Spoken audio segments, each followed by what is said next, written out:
santai. Makanya kalau di pikiran lu ini ada beban, wah kalau ngaji itu nggak enak ya. Ada paksaan, ada tekanan, ada pressure. Lu salah. Ngaji.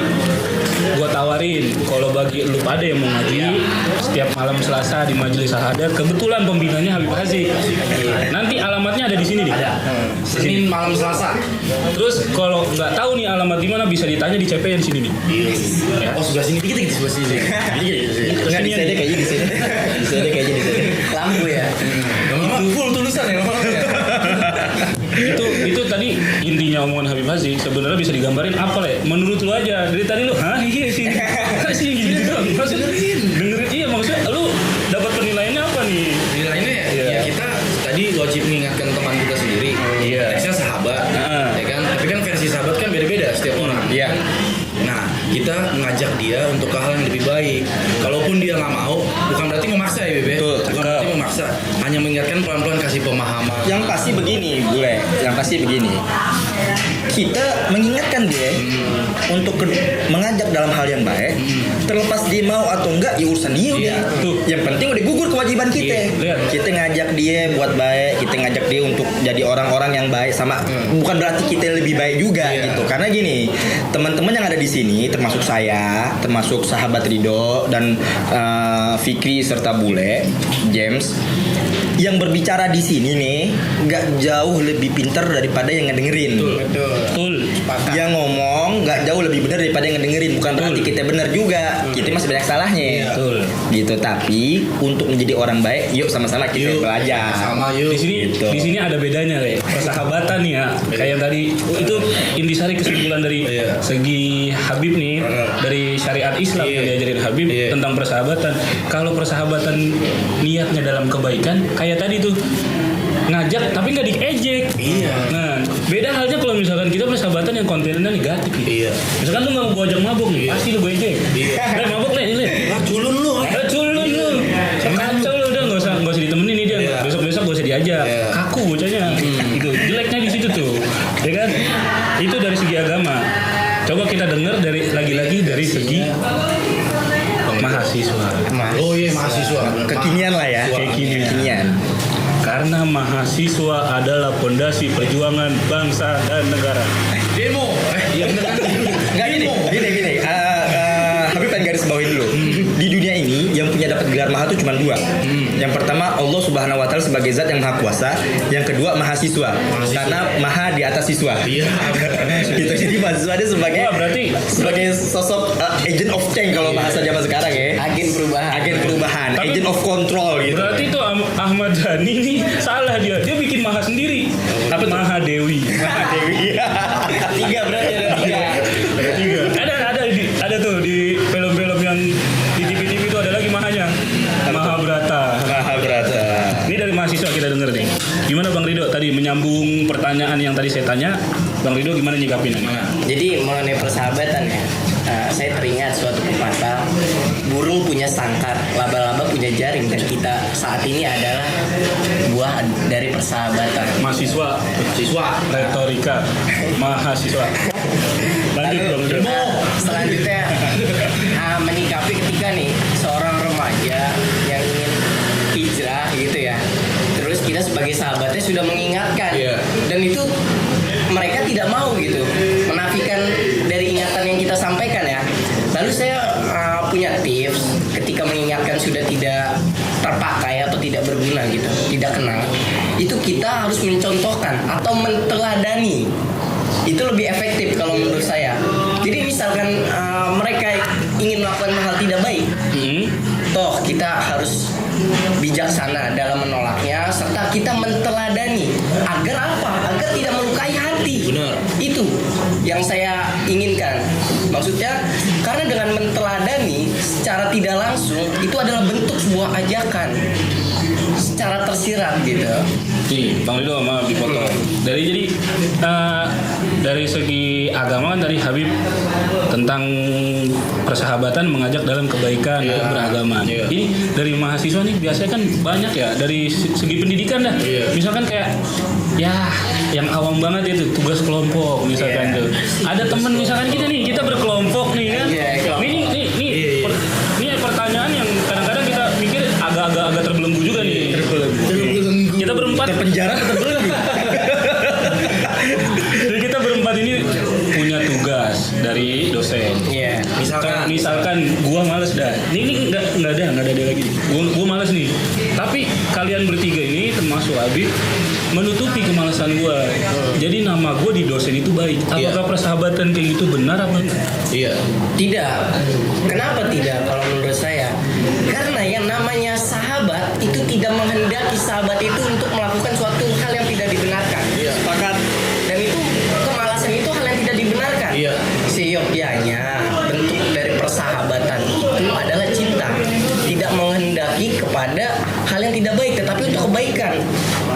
Barang tentu harus disikapi dengan tegas. Itu tidak dibenarkan. Ya, kuilah kita ngerjain tugas bareng-bareng gitu, solid ya kan.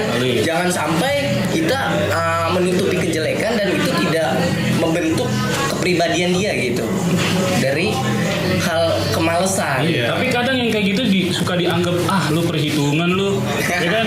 Misalkan lu iyalah cuman kayak gini doang, masa lu sampai giniin gua sampai jelek mata gua jelek nama gua di mata dosen gitu. Cuman gara-gara ini lu mau bagus nih nama lu bertiga.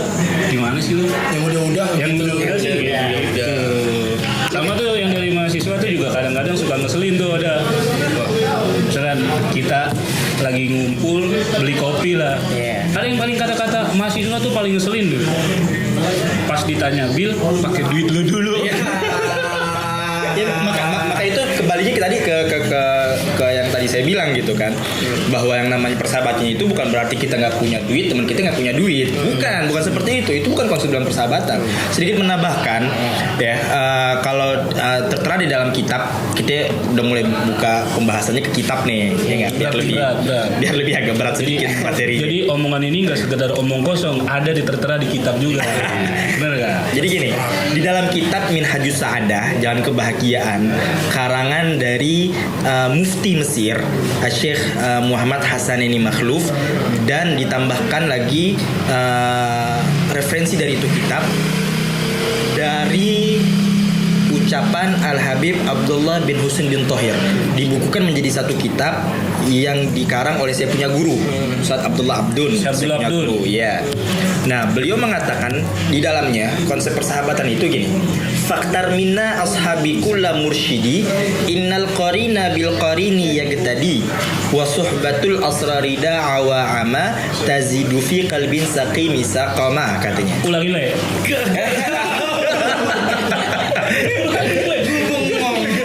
Jain aja dulu. Tapi ini bener bro. Nanti ada Jadi gini, konsep persahabatannya.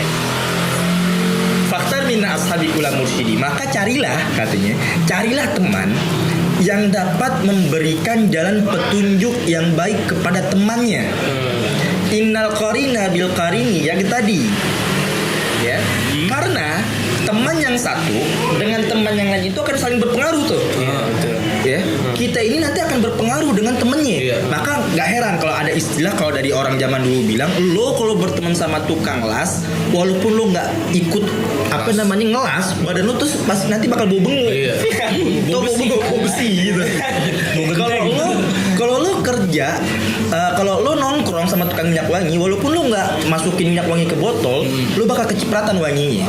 Begitu juga kalau kita berteman sama orang yang baik, walaupun kita bukan orang baik nih. Nih, perhatiin nih kalimatnya. Kita bukan orang baik, tapi kita berteman sama orang baik, insya Allah bakal kecipratan baiknya. Baik berteman sama orang yang nggak baik, biar hidup kita biar jadi baik, bertemanlah dengan orang baik. Paham nggak? Maaf nih. Ini guyonan aja. Kalau berteman sama Habib, kecipratan Habibnya juga. Presentasinya gimana? Gini, maksudnya gini. Sama Habib jadi Habib juga. Minimal kecepatan berkahnya. Kecepatan kebaikannya. Maaf ini aneh potong. Kalau misalnya jadi anak habaib, Jadi Walid. jadi anak habaib ini gimana dulu? misalkan ada yang ini bukan Curahan hati. Misalkan ada orang yang melamarkan diri bawa CV kan. Melamarkan diri maksudnya apa tuh? Melamarkan diri. Bawa CV. Ana punya orang tua nih. Oke. Tapi sendiri. Nyambungnya kemana dulu? Korelasinya ini kemana nih? Rasanya lebih ke aneh sih.